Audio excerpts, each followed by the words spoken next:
Hello everyone, so myself Divya Gupta from Resonance Kota. I hope you all are safe and doing well. तो आज हम discuss करेंगे ionic equilibrium के कुछ questions. मैं दो ही क्वेश्चन डिस्कस करने वाली हूँ आज, और उन दो क्वेश्चंस में हम salt hydrolysis, buffer solution and titration तीनों के कॉन्सेप्ट कवर करेंगे। ठीक है, तो ध्यान से सुनिएगा दोनों क्वेश्चंस को और सॉल्व करिएगा। एक बार खुद से भी ट्राई करना सॉल्व करने का, अगर हो जाता है तो बहुत अच्छी बात है, वरना फिर आप सॉल्यूशन देख सकते हैं। तो चलिए हम स्टार्ट करते हैं। So my first question is 0.1 mole of CH3NH2 के भी दिया हुआ है 5 × 10⁻⁴ is mix with 0.08 mole of HCl and diluted to 1 litre. ठीक है, what will be the H+ concentration of solution? तो सबसे पहले हम क्या करेंगे, रिएक्शन लिखेंगे। हमें गिवन है CH3NH2 को हमने लिया है, बेस है कि जो, और उसको हमने मिक्स किया किसमें, HCl में। ठीक है, एसिड बेस रिएक्शन होगी। मिथाइलामीन क्या है, बेस है। HCl क्या है, स्ट्रॉन्ग एसिड है। मिथाइलामीन वीक बेस है, HCl is a strong acid. दोनों को हम मिक्स करेंगे तो क्या होगी, क्या बनेगा, सॉल्ट बनेगा। क्या बनेगा, सॉल्ट बनेगा, CH3NH3 प्लस Cl-। ठीक है, अब हम देखेंगे T बराबर 0 पे हमें क्या क्या गिवन है। हमारे पास 0.1 मोल है वीक बेस के और 0.08 मोल है HCl के। ठीक है, और हमने सॉल्यूशन को डाइल्यूट दिया है 1 लीटर तक, मतलब वॉल्यूम क्या होगी सॉल्यूशन की, 1 लीटर हो जाएगी। अब हम इसमें मोल मोल एनालिसिस का कॉन्सेप्ट यूज करेंगे। स्टोइशियोमेट्रिक कोफिशिएंट से देखें, 1 mole of methyl amine 1 mole of HCl के साथ रिएक्ट करके 1 मोल ऑफ सॉल्ट बनाते हैं। तो सबसे पहले हम क्या करेंगे, लिमिटिंग रिएजेंट फाइंड आउट करेंगे। मोल्स को क्या करेंगे, स्टोइशियोमेट्रिक कोफिशिएंट से डिवाइड करेंगे, और जो नंबर मिनिमम आएगा उसके कॉरस्पॉन्डिंग रिएजेंट मेरा क्या हो जाएगा, लिमिटिंग रिएजेंट होगा। ये हम मोल मोल एनालिसिस में पढ़ चुके हैं।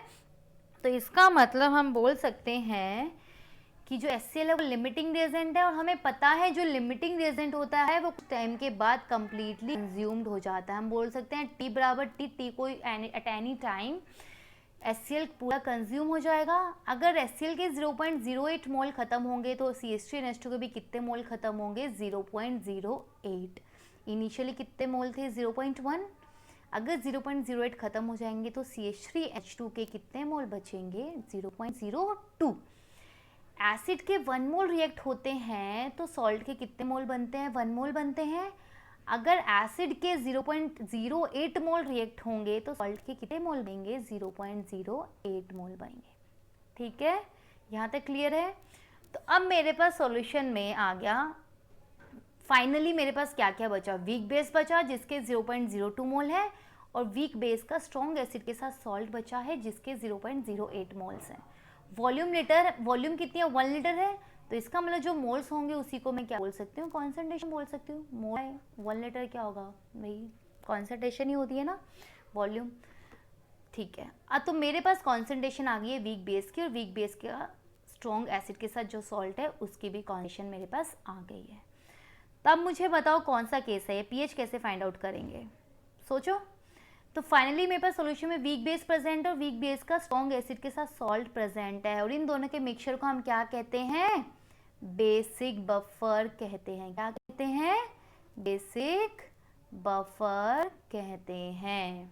ठीक है, और बेसिक बफर के लिए पीएच कैसे निकालते हैं, हैंडरसन इक्वेशन है, हमने थ्योरी में पढ़ा था। क्या होती है हैंडरसन इक्वेशन, POH बराबर PKB प्लस में log of concentration of cation by concentration of base, इसे हम हैंडरसन इक्वेशन कहते हैं।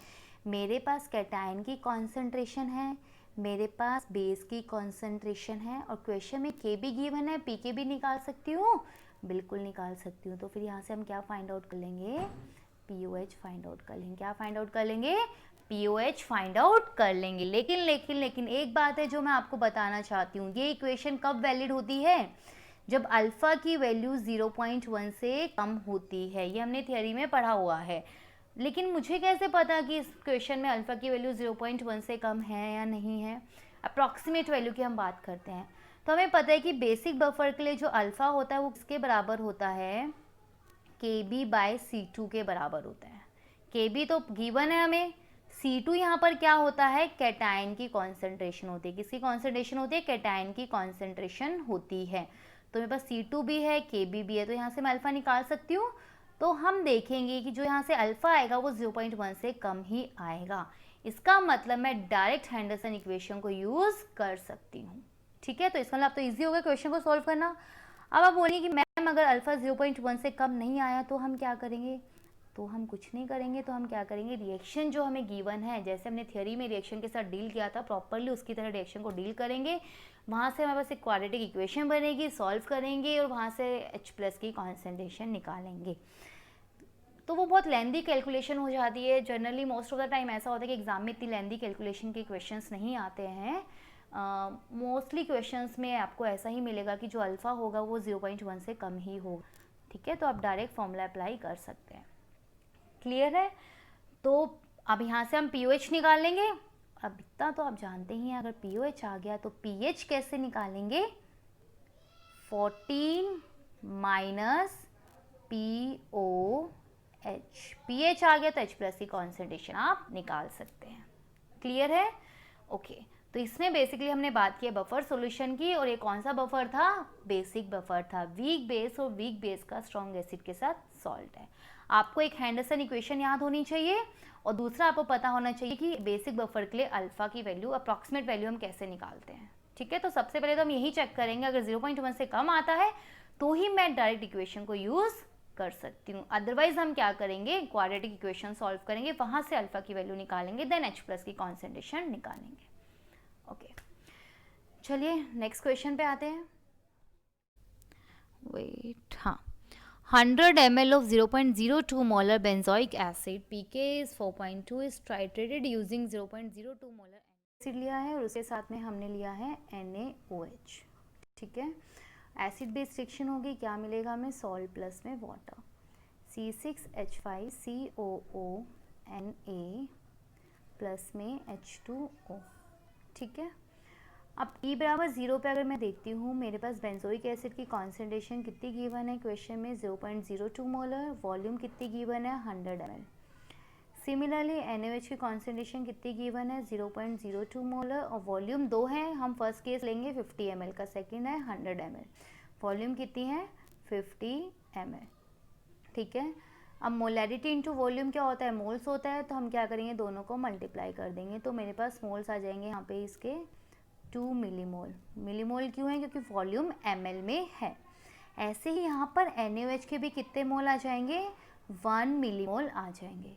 ठीक है, अब हम वही मोल मोल एनालिसिस का कॉन्सेप्ट यूज़ करेंगे कि अगर 1 mole of benzoic acid react होता है 1 मोल ऑफ बेस के साथ, तो 1 मोल ऑफ सॉल्ट बनेगा और 1 मोल ऑफ वाटर बनेगा। ये हम स्टोइचोमेट्रिक कोएफिशिएंट से डिफाइन कर सकते हैं। तो यहाँ से मैं देख सकती हूँ जो मेरा लिमिटिंग रिएजेंट आएगा वो कौन आएगा? NaOH, क्योंकि उसके मोल्स कम हैं। तो इसका मतलब जो ये NaOH है वो एक टाइम के बाद कम्प्लीटली कंज्यूम्ड हो जाएगा।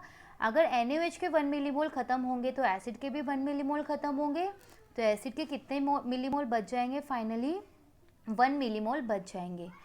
ऐसे ही अगर बेस के 1 मोल रिएक्ट होते हैं तो सॉल्ट के कितने मोल बनते हैं? 1 मोल बनते हैं। तो यहाँ पे इसके 1 मिलीमोल रिएक्ट हो रहे हैं तो एसिड सॉल्ट के कितने मिलीमोल बनेंगे? 1 मिलीमोल बनेंगे, और साथ में पानी भी कितना बनेगा? 1 मिलीमोल बनेगा। अब सॉल्यूशन की फाइनल टोटल वॉल्यूम कितनी हो गई है? 150। तो हम मोल्स को क्या करेंगे? वॉल्यूम से डिवाइड कर देंगे, तो मेरे पास क्या आ जाएगी? कॉन्सेंट्रेशन आ जाएगी। मोल्स मिलीमोल में है, वॉल्यूम एल में है, तो कन्वर्ट करने की ज़रूरत नहीं है। ठीक है, अब बताओ मुझे फाइनली सॉल्यूशन में प्रेजेंट है क्या? वीक एसिड, और वीक एसिड का स्ट्रॉन्ग बेस के साथ सॉल्ट। क्या कहते हैं इसको? Acidic buffer. क्या कहते हैं?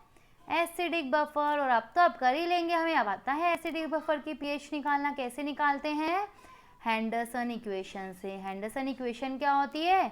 pH बराबर pKa प्लस में log of concentration of anion by concentration of acid। ठीक है, लेकिन एक बात आपको यहाँ पर भी ध्यान रखनी है कि ये हैंडरसन इक्वेशन किसके लिए वैलिड है? जब हमारी ये हैंडरसन इक्वेशन कब वैलिड है?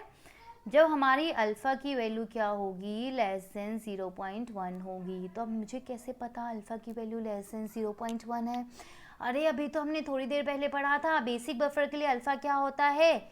Kb/C2। एसिडिक बफर के लिए अल्फ़ा क्या होता है? Ka/C2। बेसिक बफर में अल्फ़ा की वैल्यू क्या, बेसिक बफर में C2 जो होता है कॉन्सेंट्रेशन ऑफ एनायन होता है, एसिडिक बफर में C2 क्या होता है? कॉन्सेंट्रेशन ऑफ बेसिक बफर में C2 कॉन्सेंट्रेशन ऑफ कैटायन होता है और एसिडिक बफर में C2 कॉन्सेंट्रेशन ऑफ एनायन होता है। तो यहाँ से हम अल्फ़ा की अप्रॉक्सीमेट वैल्यू चेक करेंगे और अब चेक करेंगे तो आपको मिलेगा क्या कि जो यहाँ से अल्फ़ा की वैल्यू आती है वो 0.1 से कम आती है।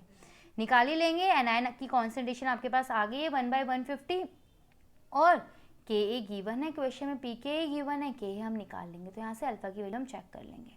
ठीक है, तो अब क्या करना है? अब अल्फ़ा 0.1 से कम आ गया तो इसका मतलब मैं डायरेक्ट हैंडरसन इक्वेशन को यूज़ कर सकती हूँ। pKa मेरे पास है। अच्छा, अब इधर देखिए, एसिड और एनायन की कॉन्सेंट्रेशन बराबर है, इसका मतलब ये क्या हो जाएगा? log 1। ये तो कट जाएगा और log 1 क्या हो जाएगा? 0। तो यहाँ से जो मेरी pH आएगी वो किसके बराबर आएगी? pKa के बराबर आएगी और pKa कितना है? 4.2 है। तो ये फर्स्ट केस में मेरी pH आ गई। कितनी आई है pH फर्स्ट केस में? 4.2। ठीक है, सिमिलरली हम सेकंड केस सॉल्व करेंगे। ऐसे ही पहले हम मोल एनालिसिस यूज़ करेंगे, देखेंगे हमारे पास फाइनली सॉल्यूशन में क्या बचा है और आप देखेंगे नेक्स्ट केस में जो आपके पास फाइनल सॉल्यूशन में बचेगा वो बचेगा सॉल्ट, और वहाँ पे हम किसका कॉन्सेप्ट यूज़ करेंगे? सॉल्ट हाइड्रोलिसिस का कॉन्सेप्ट यूज़ करेंगे। तो वो आप एक बार खुद से सॉल्व करिएगा और कमेंट बॉक्स में मुझे आंसर बताइएगा आपका क्या आंसर आया। ठीक है, चलिए आज के लिए इतना काफ़ी है। Thank you so much.